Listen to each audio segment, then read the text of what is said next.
હે everyone, myself Nehal Patel. આજે મારી ચેનલનો ફર્સ્ટ ડે છે અને ગુજરાતી ફેમિલીમાં અવારનવાર બનતી રેસિપીથી હું મારી ચેનલની શરૂઆત કરીશ.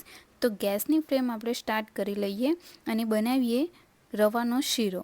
તો એના માટે જરૂરી વસ્તુઓમાં સૌથી પહેલાં તો આપણે જોઈ લઈએ ઘી, એલચી પાવડર, કટિંગ કરેલા ડ્રાયફ્રૂટ્સ, ખાંડ અને રવો. હવે ગેસ ઉપર મૂકેલ પેનના અંદર આપણે 3 ચમચી જેટલું ઘી એડ કરી દઈએ. ઘી જો જરૂર લાગે તો આપણે પાછળથી પણ એડ કરી શકીએ.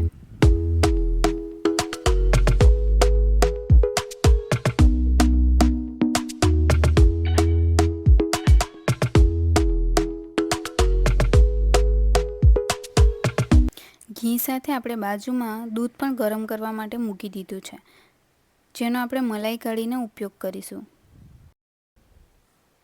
ઘી ગરમ થઈ જાય એટલે એના અંદર આપણે 1 વાટકી જેટલો રવો એડ કરીશું.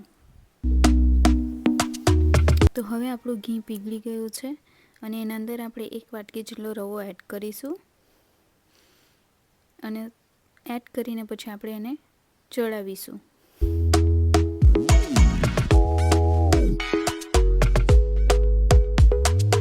અહીંયા જો આપણને ઘી રવામાં થોડું ઓછું લાગે તો આપણે 1 ચમચી જેટલું એડ કરી શકીએ. તો હું અહીંયા ઘી 1 ચમચી જેટલું એડ કરું છું.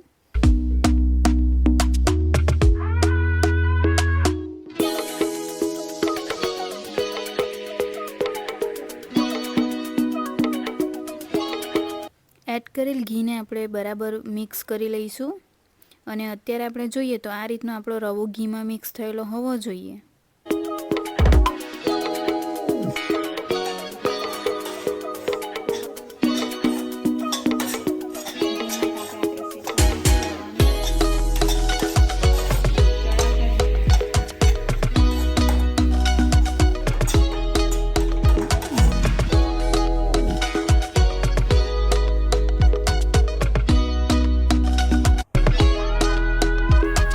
રવો ચડાવતા આપણને લગભગ 3 મિનિટ જેવું થયું છે અને આપણે હવે જોઈએ તો રવો આપણો લાલ થઈ ગયો છે.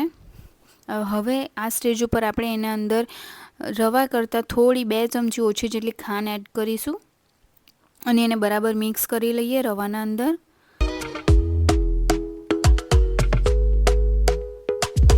સાથે જ આપણે 1 ચમચી જેટલો એલચી પાવડર એડ કરી દૂધ આપણે એમાં એડ કરીશું.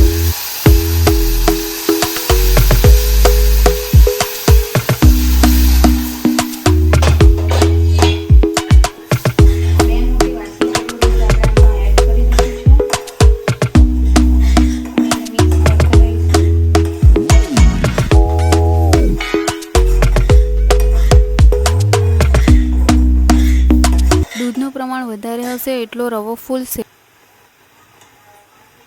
બરાબર આપણે માપ પ્રમાણે દૂધ નાખવાનું રહેશે. ઓછું દૂધ નાખીશું તો રવો ચડશે નહીં.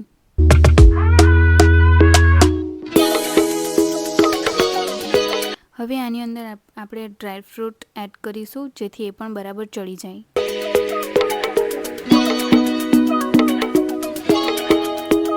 થોડા ડ્રાયફ્રૂટ આપણે ગાર્નિશિંગ માટે રાખીશું.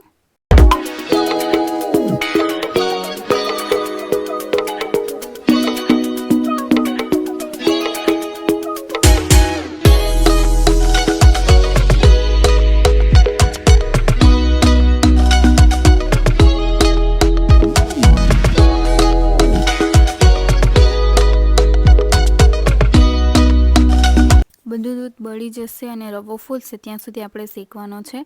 જો આપણે જોઈએ તો હવે રવો પેનની સપાટી જે છે એ છોડવા માંડ્યો છે એટલે આપણો બરાબર થઈ ગયો છે.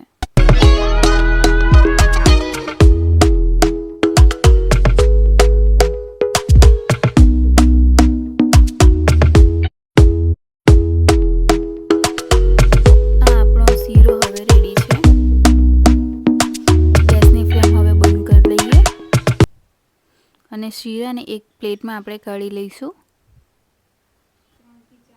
3 થી 4 જણને થઈ રહે એટલો શીરો આપણો રેડી થયો છે. હવે આપણે ગાર્નિશિંગ કરી લઈએ.